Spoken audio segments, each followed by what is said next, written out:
присуđувањето покажува дека свесно отишле таму, прифатиле да видат делоците случување. Со тешки воздишки Никола Војминовски слушаше дека е прогласен за виновен на 13 години и 6 месеци за обид за убиство врз пратеникот Зијадин Села. Неговата казна беше највисока од останатите. Кире Ѓорѓиевски на казна затвор во трајање од 13 години, во која се засметува и времето поминато во притвор. Андреј Ницов на казна затвор во трајање од 10 години и 6 месеци. Никола Војминовски на казна затвор во трајање од 13 години и 6 месеци. Коста Делов на казна затвор во трајање од 10 години и 6 месеци. Александар Јаневски на казна затвор во трајање од 13 години. Оливер Шапковски на казна затвор во трајање од 10 години и 6 месеци и Ниболчев Димитриевски на казна затвор во трајање од 10 години и 6 месеци.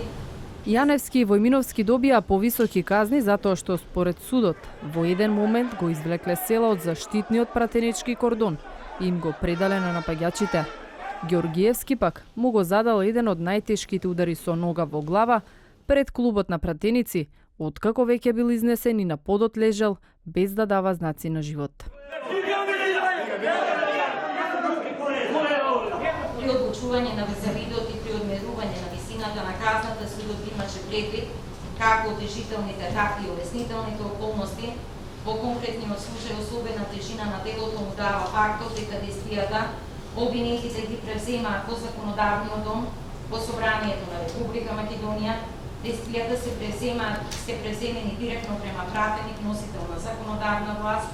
Тоа што сум го спасил, тоа ли е дело? Или тоа што сум од основачите на ВМРО ДПМН, рече Тошта откако ја слушна пресудата.